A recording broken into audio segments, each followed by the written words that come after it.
నమస్తే welcome to స్వతంత్ర నేను నిత్య శ్రీనివాస్ బులెటిన్లో హెడ్లైన్స్ చూద్దాం వైసీపీ ఇన్ఛార్జ్ల మార్పుపై కొనసాగుతున్న కసరత్తు 2 రోజుల్లో స్పష్టత వచ్చే అవకాశం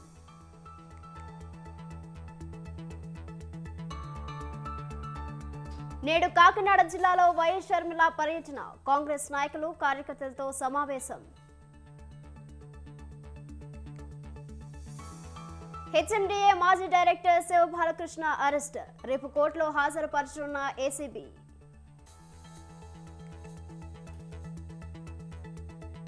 ఆటకు వీడ్కోలు పలికిన భారత బాక్సింగ్ దిగ్గజం బాక్సింగ్ కు రిటైర్మెంట్ ప్రకటించిన మేరీ కోమ్ టాస్ గెలిచి బ్యాటింగ్ ఎంచుకున్న ఇంగ్లాండ్ భారీగా తరలివచ్చిన క్రికెట్ అభిమానులు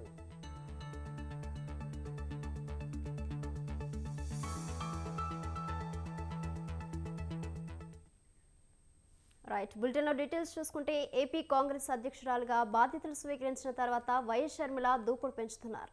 రాష్ట్రంలో పార్టీ బలోపేతంపై ఫోకస్ పెట్టారు. ఈ క్రమంలో తండ్రి బాటలో పయనించేందుకు ఆమె సిద్ధమయ్యారు. రాష్ట్ర వ్యాప్తంగా పర్యటనలు చేసేందుకు నిర్ణయించారు. ఇందులో భాగంగానే కాకినాడ జిల్లాలో వైఎస్ షర్మిల పర్యటిస్తున్నారు. నగరంలోని సూర్య కళామందిర్లో జరగనున్న జిల్లా కాంగ్రెస్ కార్యకర్తల సమావేశంలో ఆమె పాల్గొనున్నారు. కార్యకర్తల సమావేశం తర్వాత ఏలూరు బయలుదేరి వెళ్తారు. షర్మిల వెంట పిసిసి మాజీ అధ్యక్షులు ఎన్ Raghuveerreddy, Gidugu Rudraraju, PCC working president Janga Gautam, AICC కార్యదర్శి జేడి శీలం ఉన్నారు.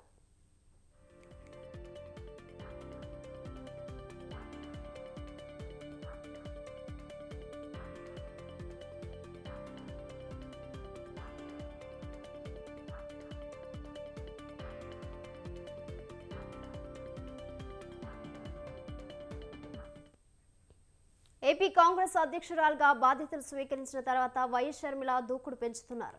రాష్ట్రంలో పార్టీ బలోపేతంపై ఫోకస్ పెట్టారు. ఈ క్రమంలో తండ్రి బాటలో పయనించేందుకు ఆమె సిద్ధమయ్యారు. రాష్ట్ర వ్యాప్తంగా పర్యటనలు చేసేందుకు నిర్ణయించారు. ఇందులో భాగంగానే కాకినాడ జిల్లాలో వైఎస్ షర్మిల పర్యటిస్తున్నారు. నగరంలోని సూర్య కళామందిర్లో జరగనున్న జిల్లా కాంగ్రెస్ కార్యకర్తల సమావేశంలో ఆమె పాల్గొనున్నారు. కార్యకర్తల సమావేశం తర్వాత ఏలూరు బయలుదేరి వెళ్తారు. షర్మిల వెంట పిసిసి మాజీ అధ్యక్షుడు ఎన్ Raghuveerreddy, Gidugu Rudraraju, PCC working president Janga Gautam, AICC కార్యదర్శి జేడి శీలం ఉన్నారు. దీనిపై మరింత సమాచారం మా ప్రతినిధి నవీన్ రాజ్ ఫోన్లో అందిస్తారు. నవీన్ రాజ్. థ్యాంక్ యూ నిత్య. ఏదైతే ఏపీ కాంగ్రెస్ అధ్యక్షురాలు వైఎస్ షర్మిల అయితే కనుక కాకినాడలో అయితే ఈ రోజు పర్యటిస్తున్నారు.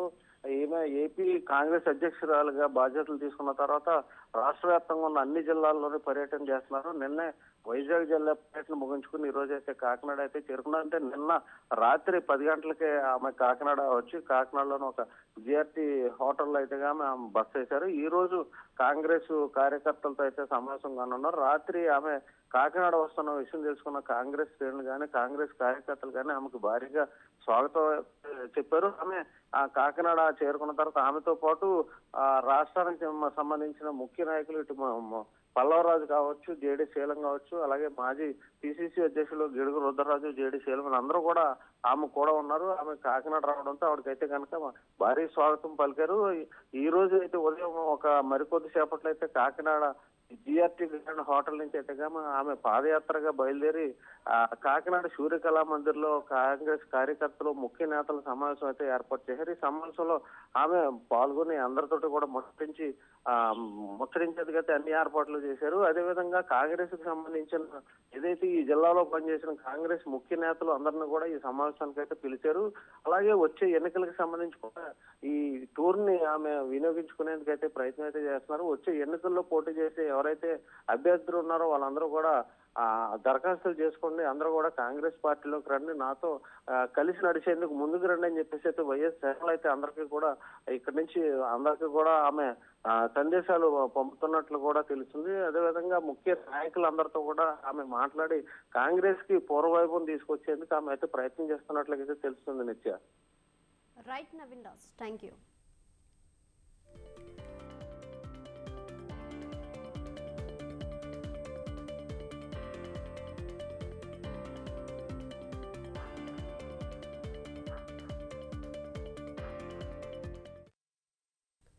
హైదరాబాద్ ఉప్పల్ వేదికగా భారత్ ఇంగ్లాండ్ మొదటి టెస్ట్ ప్రారంభమైంది. ఇంగ్లాండ్ టాస్ గెలిచి బ్యాటింగ్ ఎంచుకుంది. మ్యాచ్ను వీక్షించేందుకు క్రికెట్ అభిమానులు భారీగా తరలివచ్చారు. ఉప్పల్ స్టేడియం వద్ద పోలీసులు కట్టుదిట్టమైన భద్రతా ఏర్పాట్లు చేశారు. ఉప్పల్ పరిసర ప్రాంతాల్లో ట్రాఫిక్ ఆంక్షలు విధించారు.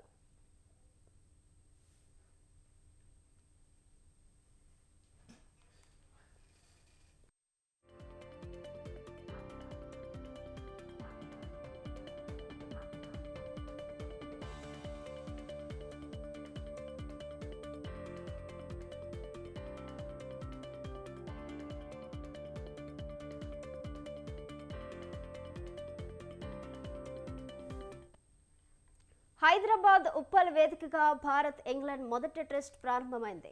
ఇంగ్లాండ్ టాస్ గెలిచి బ్యాటింగ్ ఎంచుకుంది. మ్యాచ్ను వీక్షించేందుకు క్రికెట్ అభిమానులు భారీగా తరలివచ్చారు. ఉప్పల్ స్టేడియం వద్ద పోలీసులు కట్టుదిట్టమైన భద్రతా ఏర్పాట్లు చేశారు. ఉప్పల్ పరిసర ప్రాంతాల్లో ట్రాఫిక్ ఆంక్షలు విధించారు.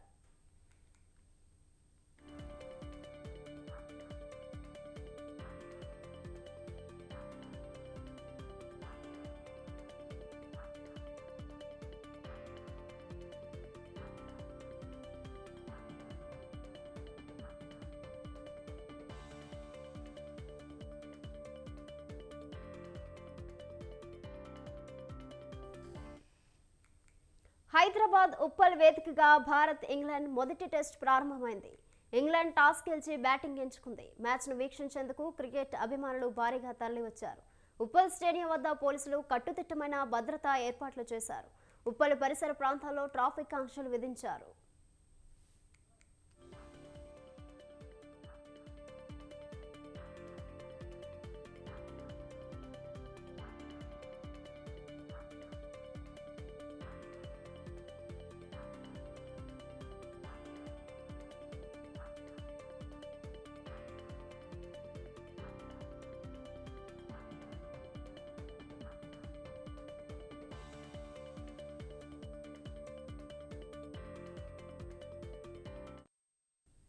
హైదరాబాద్ ఉప్పల్ వేదికగా భారత్ ఇంగ్లాండ్ మొదటి టెస్ట్ ప్రారంభమైంది.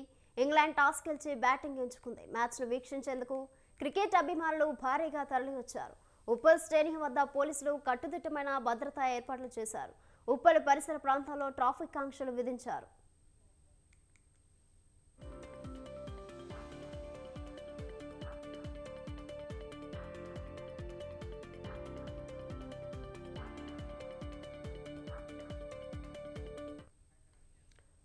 హైదరాబాద్ ఉప్పల్ వేదికగా భారత్ ఇంగ్లాండ్ మొదటి టెస్ట్ ప్రారంభమైంది. ఇంగ్లాండ్ టాస్ గెలిచి బ్యాటింగ్ ఎంచుకుంది. మ్యాచ్ను వీక్షించేందుకు క్రికెట్ అభిమానులు భారీగా తరలివచ్చారు. ఉప్పల్ స్టేడియం వద్ద పోలీసులు కట్టుదిట్టమైన భద్రతా ఏర్పాట్లు చేశారు. ఉప్పల్ పరిసర ప్రాంతాల్లో ట్రాఫిక్ ఆంక్షలు విధించారు.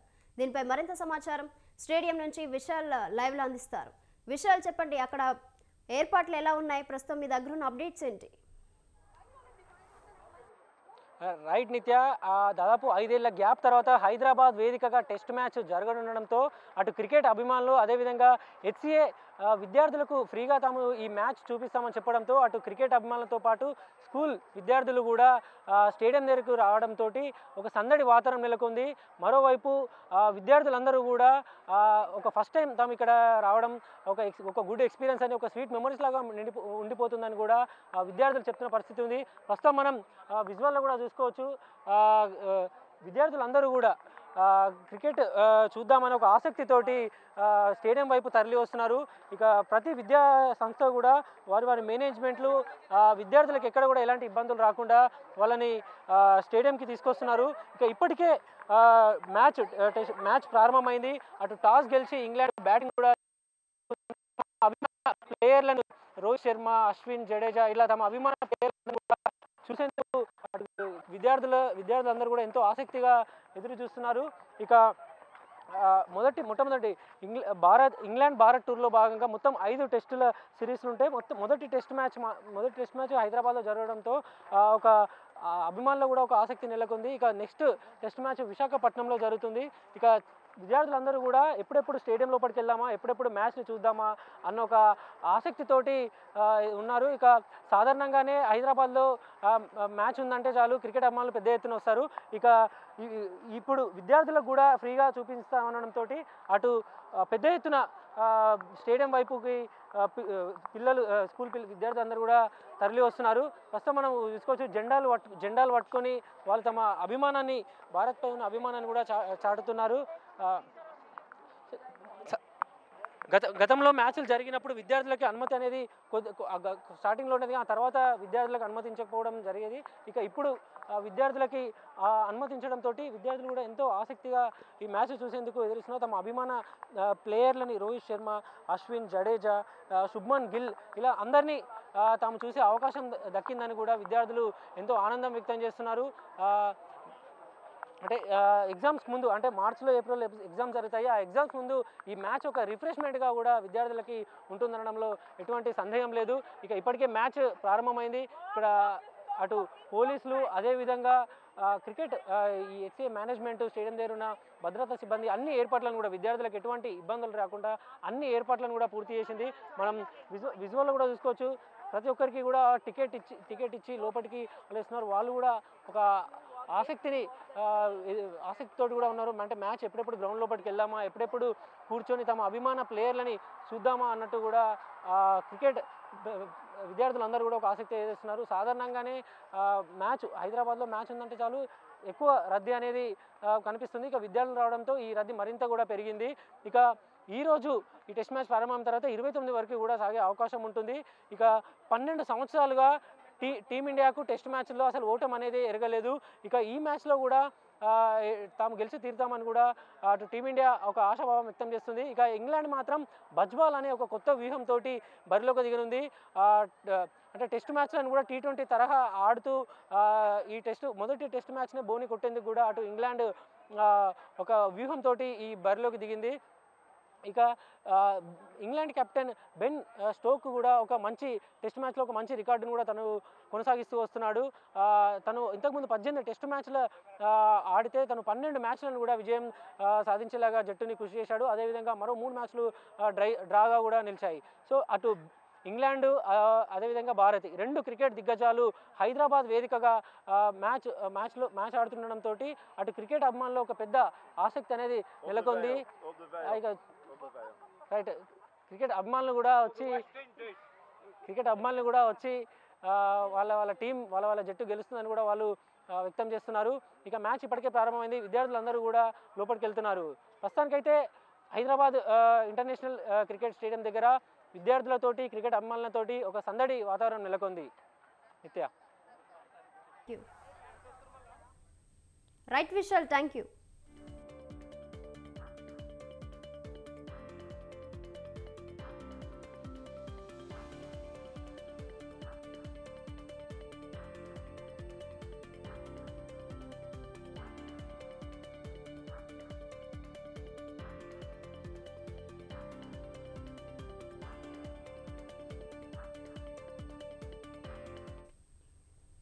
వచ్చే ఎన్నికల్లో ఏపీ రాజకీయాలు రసవత్తరంగా మారుతున్నాయి. ప్రధాన పార్టీలు గెలుపు కోసం తీవ్ర కసరత్తు చేస్తున్నాయి. ఈ నేపథ్యంలో కృష్ణా జిల్లా రాజకీయాలు గరంగరంగా మారుతున్నాయి. జిల్లా కేంద్ర బిందువు అయిన మచిలీపట్నం ఎంపీ సీటు గెలుపుపై అన్ని పార్టీలు ఆశ పెట్టుకున్నాయి. ఈ క్రమంలో మచిలీపట్నం ఎంపీ సీటు ఎవరికి దక్కనుంది అనే అంశం పెద్ద ప్రశ్నగా మారింది.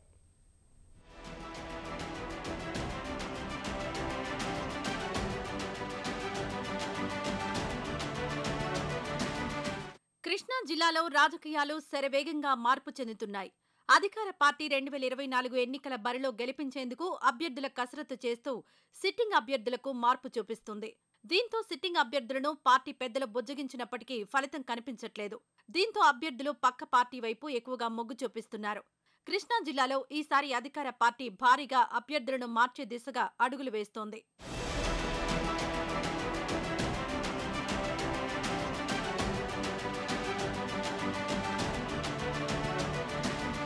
కృష్ణా జిల్లాకి కేంద్ర బిందువు అయినటువంటి మచిలీపట్నం పార్లమెంట్ స్థానం ఈసారి ఎవరికి అడ్డాగా మారబోతోందో అనే ఉత్కంఠ నెలకొంది. 2019 ఎన్నికల్లో వైసీపీ నుంచి వల్లభనేని బాలశౌరి గెలుపొందారు. అయితే ఈసారి వైసీపీలో పార్లమెంట్ టికెట్ లేకపోవడంతో జనసేన కండువా కప్పుకున్నారు. జనసేన పార్టీలో ఒక బలమైన నాయకుడు రావడంతో మచిలీపట్నం పార్లమెంట్ స్థానం వల్లభనేని బాలశౌరి అడ్డా అవుతుందని ఆయన అనుచరులు భావిస్తున్నారు. టీడీపీ జనసేన పొత్తులో భాగంగా మచిలీపట్నం పార్లమెంట్ బాలశౌరికి అవకాశం వస్తుందని, అలాగే ఈసారి ఆయన తనయుణ్ణి సైతం ప్రత్యక్ష రాజకీయాల్లోకి దించాలని భావిస్తున్నట్లు తెలుస్తోంది. తనయుడికి అవనిగడ్డ నియోజకవర్గం నుంచి అవకాశం ఇస్తే గెలిపించుకునే బాధ్యత తీసుకోవడంతో పాటు పార్లమెంట్ స్థానంలో ఉన్న అసెంబ్లీ నియోజకవర్గ స్థానాలు గెలిపించే బాధ్యత తీసుకుంటారని అన్నట్లు విశ్వసనీయ సమాచారం అందుతోంది.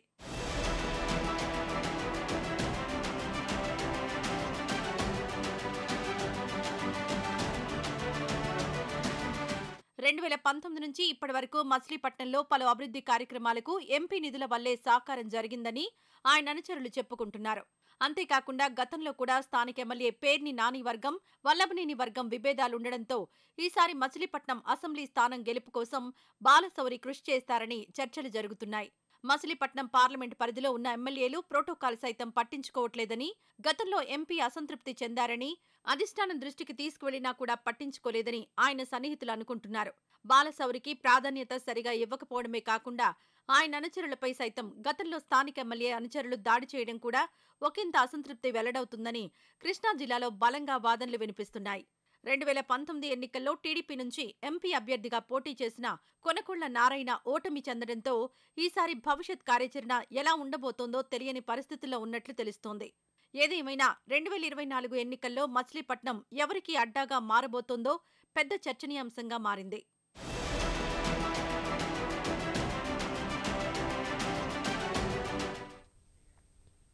తృణమూల్ కాంగ్రెస్ అధినేత్రి, పశ్చిమ బెంగాల్ ముఖ్యమంత్రి మమతా బెనర్జీ ఇండియా కూటమికి కటీఫ్ చెప్పారు. రానున్న లోక్సభ ఎన్నికల్లో పశ్చిమ బెంగాల్లో ఒంటరిగానే మొత్తం 42 స్థానాలకు పోటీ చేయనున్నట్లు ప్రకటించారు. తమ తృణమూల్ కాంగ్రెస్ పార్టీ ఒంటరిగానే బీజేపీని చిత్తు చేయగలదని మమతా బెనర్జీ స్పష్టం చేశారు.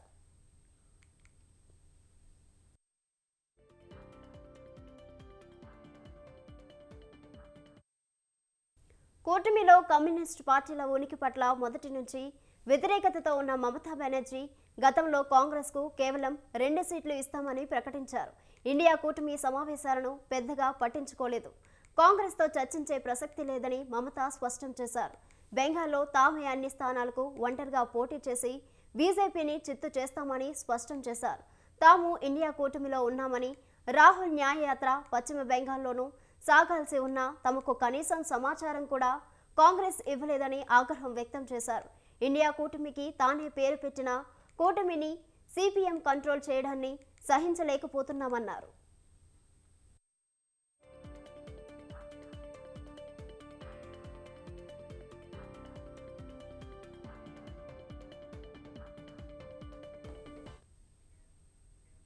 పుష్యమాంసం వచ్చిందంటే ఉమ్మడి ఆదిలాబాద్ జిల్లాలో ఆదివాసీ గ్రామాలు డోలు డప్పు వాయిద్యాలతో సందడి సందడి.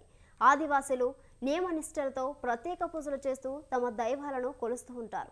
ఆదివాసీలు గోండుల జీవన పద్ధతులు ప్రత్యేకమైనవి. వారి సంస్కృతి సంప్రదాయాలు ఆశ్చర్యం కలిగిస్తాయి. ముఖ్యంగా పుష్యమాంసంలో ఆదివాసీలు భక్తి శ్రద్ధలతో తమ ఆరాధ్య దైవమైన జంగుబాయిని ప్రత్యేకంగా కుటుంబ సమేతంగా సందర్శిస్తారు. భారతదేశంలోని ఆదివాసీలకు ఆది దైవం జంగుబాయి. జంగుబాయి జాతర ఎంతో ఆనందంగా ఆహ్లాదంగా కొనసాగుతుంది. తెలంగాణ మహారాష్ట్ర సరిహద్దుల్లోని అడవుల్లో ఉన్న ఆదివాసీల ఆరాధ్య దైవం జంగుబాయి జాతరపై ప్రత్యేక కథనం.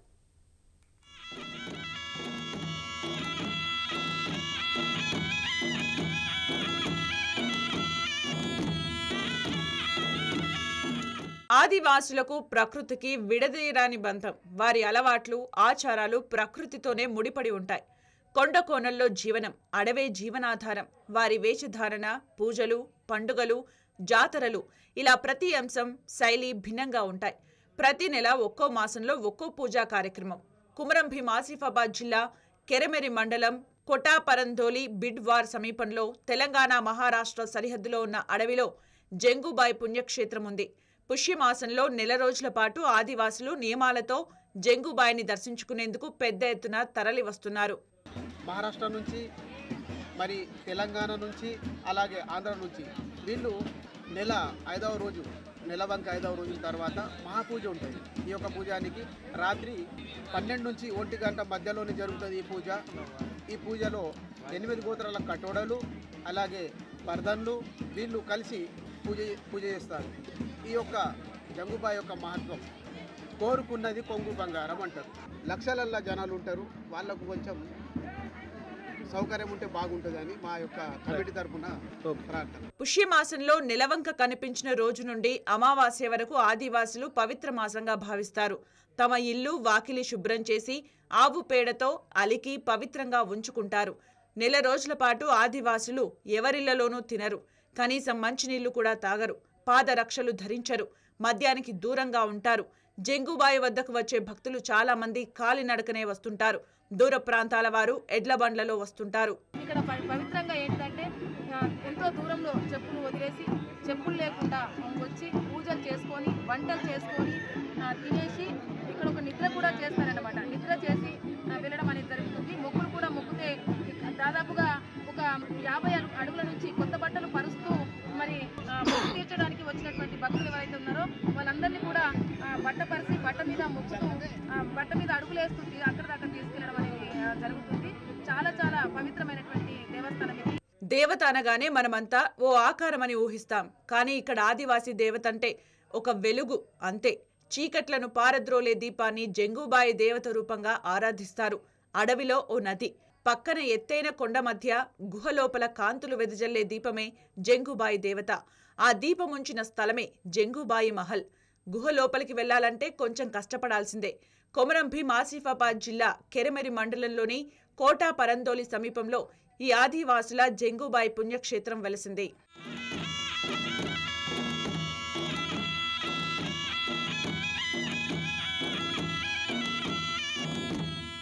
జంగుబాయి పుణ్యక్షేత్రాన్ని దర్శించుకోవడానికి పెద్ద ఎత్తున ఆదివాసులు తరలి వస్తుంటారు. మన తెలుగు రాష్ట్రాల నుంచే కాక మహారాష్ట్ర, ఛత్తీస్గఢ్, జార్ఖండ్, మధ్యప్రదేశ్, ఇతర రాష్ట్రాల నుండి ఆదివాసీలు జంగుబాయిని దర్శించుకుంటున్నారు. జంగుబాయి జాతర అంటే ఆదివాసుల సంస్కృతి సాంప్రదాయాలు మాత్రమే. ఎత్తైన కొండల నడుమ ఉన్న నదీ ప్రాంతాన్ని టొప్లకాసా అని పిలుస్తారు. జంగుబాయి పుణ్యక్షేత్రానికి వచ్చిన వారు ముందుగా ఈ టొప్లకాసా వద్ద నదిలో తమ ఇంటి దైవాలకు పూజలు చేసి స్నానాలు చేయించి నలుదిక్కులా మొక్కుతారు. తమ ఇంటి దైవాల ప్రతిమలకు స్నానాలు ఆచరించి డోలు వాయిద్యాల నడుమ పూజలు చేసి విన్యాసాలతో బయలుదేరుతారు. టొప్లకాసా నుండి రావుడ్ పెయిన్ను దర్శించుకుంటారు. అక్కడ తమ నైవేద్యాలను దైవాల ప్రతిమలను గుహల్లో పెట్టి మొక్కులు చెల్లించి అవ్వల్ పెయిన్ ఆలయంలో పూజలు చేస్తారు. ఈ 3 చోట్ల పూజలు పూర్తయ్యాకే జంగుబాయిని దర్శించుకుంటారు.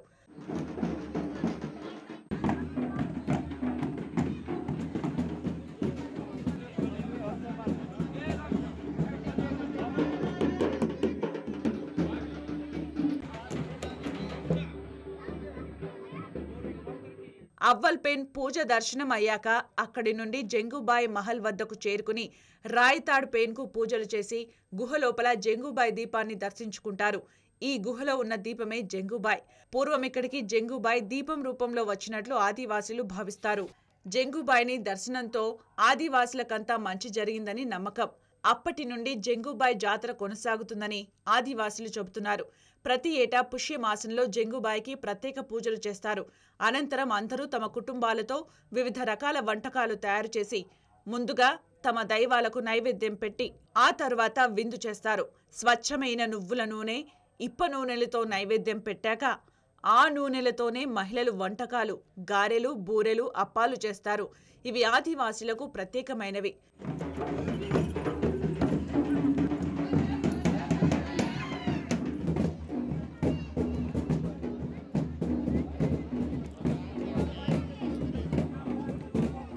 జంగుబాయి పుణ్యక్షేత్రంలో ముందుగా 8 గోత్రాల వారు కటోడాలు ప్రకటించిన రోజున నియమనిష్టలతో జంగుబాయి సన్నిధికి వెళ్లి రాత్రిపూట దీపారాధన కార్యక్రమం నిర్వహించి ప్రత్యేక నైవేద్యం సమర్పిస్తారు. అప్పటి నుండి వారు అక్కడే ఉంటూ నిత్యం హాజరయ్యే భక్తులకు ముందుండి సంప్రదాయ పూజలు చేయిస్తారు.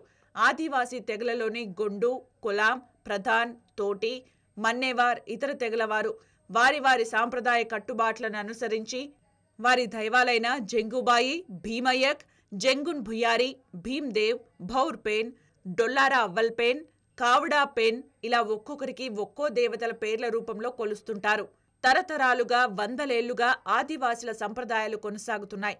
వారి డోలు వాయిద్యాలు, సాంప్రదాయ నృత్యాలు, విన్యాసాలు, దేవతల వద్ద పూనకాలు ఇవన్నీ అడవికి, ఆదివాసుల అనుబంధానికి అద్దంగా నిలుస్తున్నాయి.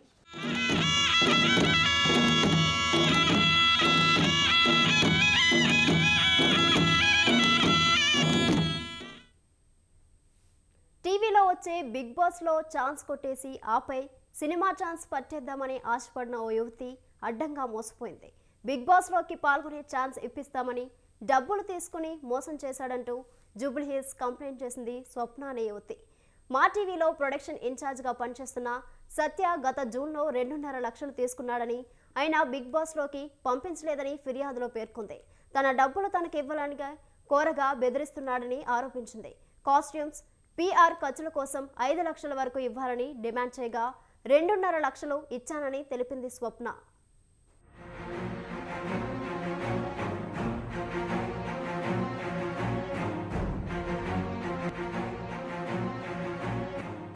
ఖమ్మం జిల్లాకు చెందిన స్వప్న ఈవెంట్స్ లో యాంకర్ గా పనిచేస్తుంది. 2 చిన్న సినిమాలో హీరోయిన్ గా కూడా యాక్ట్ చేసింది.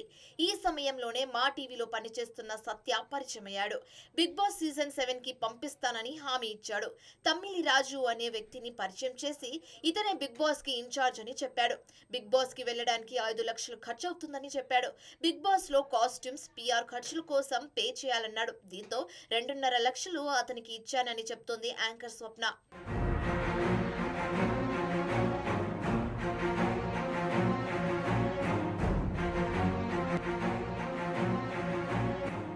ఒకవేళ అవకాశం రాకుంటే డబ్బులు తిరిగి ఇచ్చేస్తానని తనను నమ్మించాడని చెప్తోంది స్వప్న. దీనికి సంబంధించి అగ్రిమెంట్ కూడా రాసిచ్చాడని, చివరి క్షణం వరకు బిగ్ బాస్ కి పంపిస్తానని మోసం చేశాడని ఆరోపిస్తుంది. డబ్బుల గురించి ప్రశ్నించగా తాను ఇవ్వనని, మళ్లీ అడిగితే ఊరుకోనని బెదిరించాడని చెప్తోంది.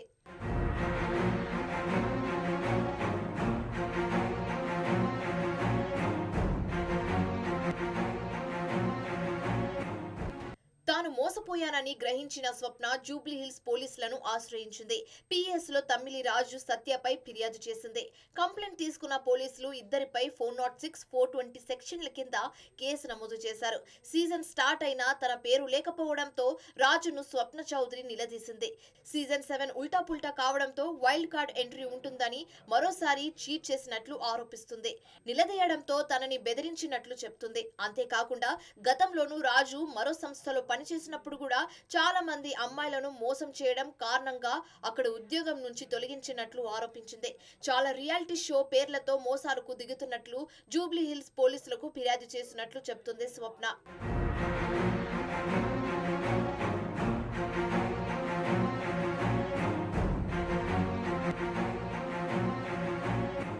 పోలీసుల కేసు బుక్ చేసుకుని ఆమె ఆరోపిస్తున్న 2 వ్యక్తులు సత్య, తమ్మిలి రాజు కోసం గాలిస్తున్నారు. నిందితులపై చర్యలు తీసుకోవడంతో పాటు తన డబ్బులు తిరిగి ఇప్పించాలని కోరుతుంది బాధిత యువతి.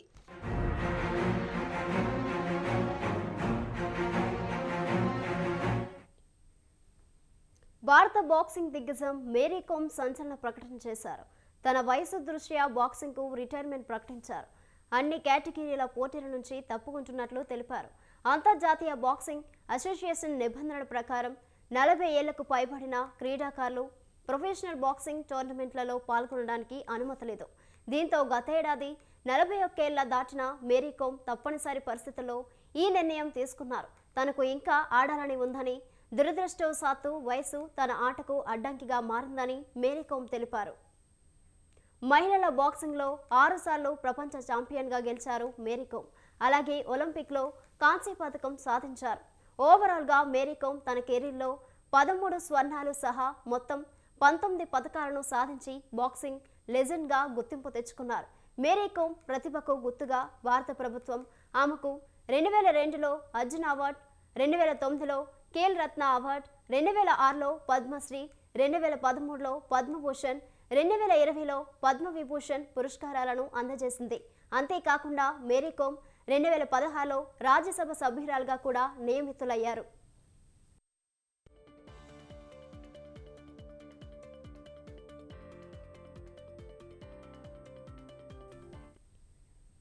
ఇవి బులెటిన్ డీటెయిల్స్. కీప్ వాచింగ్ స్వతంత్ర.